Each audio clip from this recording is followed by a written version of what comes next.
a question. Do you guys miss the old Champions League format and all of its magic provided to you by ITV, seeing the PlayStation and Gazprom adverts, and of course, those nights that you can't forget? Or do you think this new format is absolutely amazing, it's better than it ever was, and you're actually quite happy with it? Well, stick around because today we are going to be diving into this season's new format of the Champions League in its inaugural season and seeing, is it just a refresh of things of the past? Or is this new format actually a game changer? My name is Mids MB, and on this channel, we talk about everything football related. Champions League, Europa, Premier League, and all sorts of leagues. So make sure you click that subscribe button to join MB United. Without further ado, let's get stuck in. Now, before we get into all the new stuff, let's quickly rewind and remember exactly how the Champions League was when we were growing up.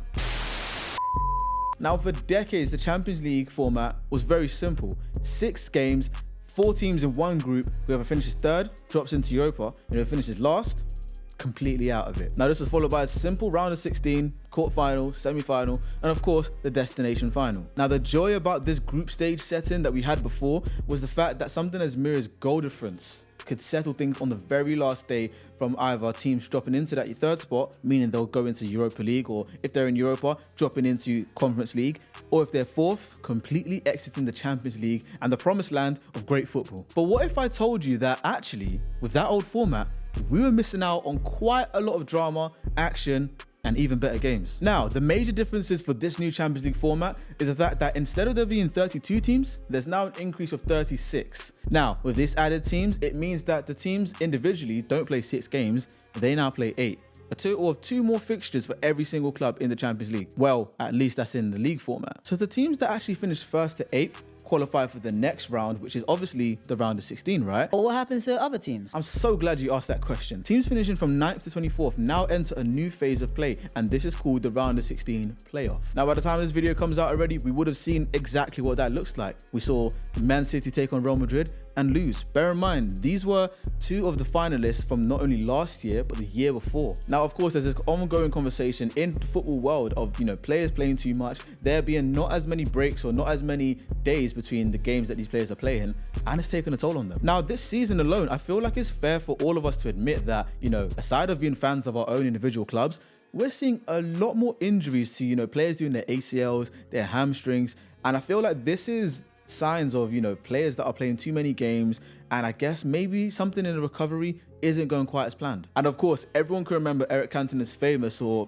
infamous I might even say, speech at the FIFA Awards just years prior. Now, before we even got to the round of 16 stage, this year, we saw some absolute crackers of fixtures. We saw Liverpool against Real Madrid, Arsenal against Inter Milan, Arsenal against PSG, and of course, like I mentioned in the playoff round, Manchester City against Real Madrid. Now, in years prior, these games would have been left for semi-finals, finals, and maybe even quarterfinals. Now, with this, of course, you see a lot more blockbuster games in the Champions League quite early on, and you have to ask yourself, does these new blockbuster games, and I guess the frequency of them, do they take away from the knockout love that we used to see, the classic nail-biting 6 fixture on the group stages where every team had to get it right? And of course, for some teams who might have lost the first fixture, on the reverse, it's all about revenge. Now, let's break it down a little bit. Let's make it make sense for your club, let's say. Now, let's say, using the old format, your club was given an easy group. So, you had the teams that kind of just about made it into the Champions League and are definitely underdogs whenever they face your team. If you had one bad day, let's say away to Ludogorets, and you lost that game,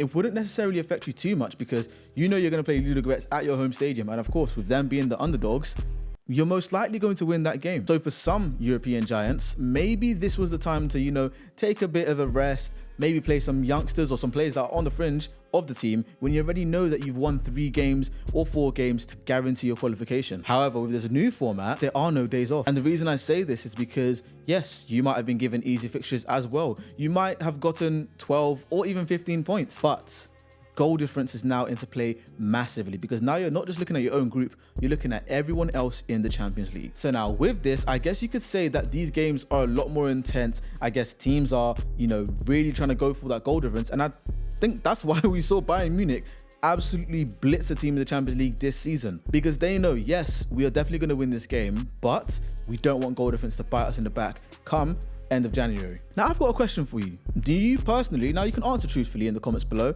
there's no judgment here at all. Do you prefer the blockbuster games with high intensity and high stakes, and you're gonna most likely see more goals? Or do you prefer the simplicity and I guess the lovely knockout nights we used to see on the 6th game of the group stage, meaning that some teams might end up either in Europa League or eliminated completely? Let me know in the comments below. Now you might be asking yourself, okay, that's great and all for all the big teams, but what about the smaller sides in the Champions League? You know, I'm talking about teams such as Monaco, teams such as Bologna, Brest, Aston Villa, all of these teams. What does this mean for them? Other results in the Champions League that meant that teams such as Manchester City, for example, who were expected to finish in the top 8, actually struggled to finish within the playoff zone. Now, of course, that led them to face Real Madrid and then eventually get knocked out. Whereas we have teams such as Aston Villa and Lille who comfortably finished within the first 8, and this means that they advance straight onto the round of 16 and they don't have to play a 2-legged playoff round. I feel like even this season we've seen teams such as Celtic, Club Brugge have performances in the Champions League that we probably didn't expect them to have based on the old format and them being the ones to usually finish 3rd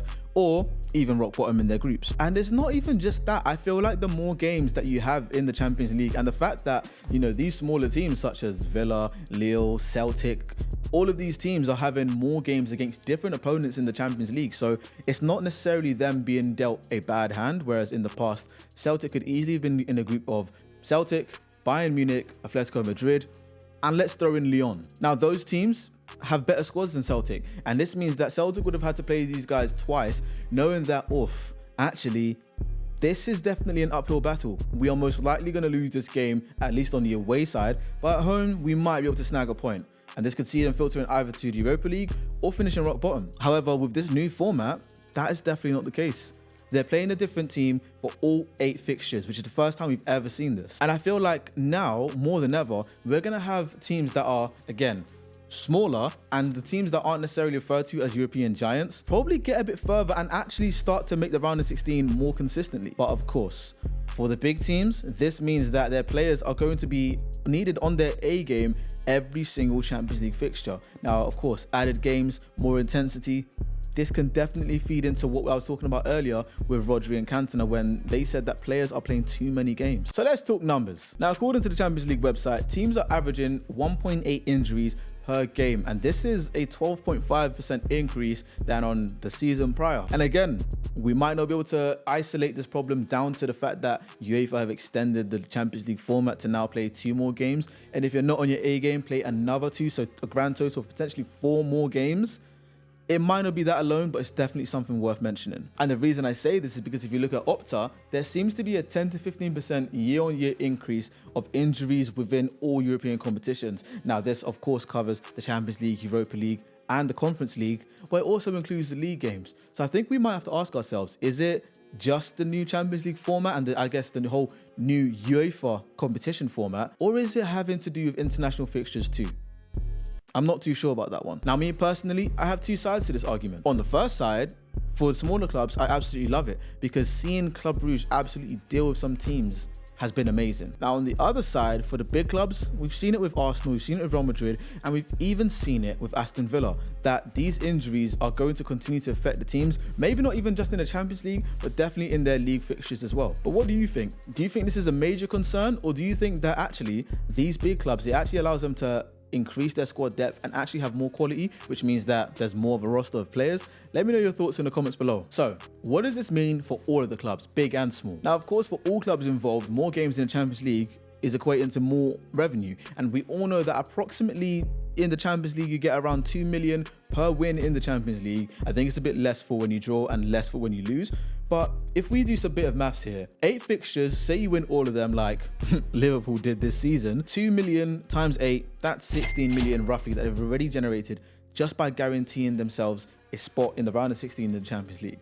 That is not bad at all. However, for the smaller sides, again, this revenue as well can potentially help them for when they, looking to build their squad in the Champions League and maybe even do things such as, improve training facilities, which means that they can actually get the best out of their players, something that might not have been as available to them years prior. And for us fans, of course, it means more content, it means more games, it means more of these blockbuster nights in the Champions League of goals, and even more goals. But we have to ask ourselves, all of that drama that we had in the yesteryears of the knockout stages, in the final game, things happening and actually thinking that the underdog can prevail, or seeing European giants finish third and seeing them drop into the Europa League, are we paying the price for that? To wrap it up, I personally think the Champions League format is already showing us surprises. It's showing us goals for sure, and big games that we might not have been able to see this early in the Champions League. But it's your turn. I want you guys to hit the comment section and let me know all of your thoughts. Do you really like this new format, or are you still going off the nostalgia of the old format and actually saying, you know what, we could have done without changing anything at all? Give this video a thumbs up if you really enjoyed my points and you enjoyed my breakdown of this. Subscribe to join MB United, where again, like I said, I'll be talking all things football, Champions League, Europa League, Premier League, and maybe even some Serie A, Bundesliga, La Liga as well, because I do like to dibble and dabble in other leagues that aren't the Premier League. Thanks for watching. I'm Mids MB and I'll see you in the next one. But until then, keep it real. In a bit.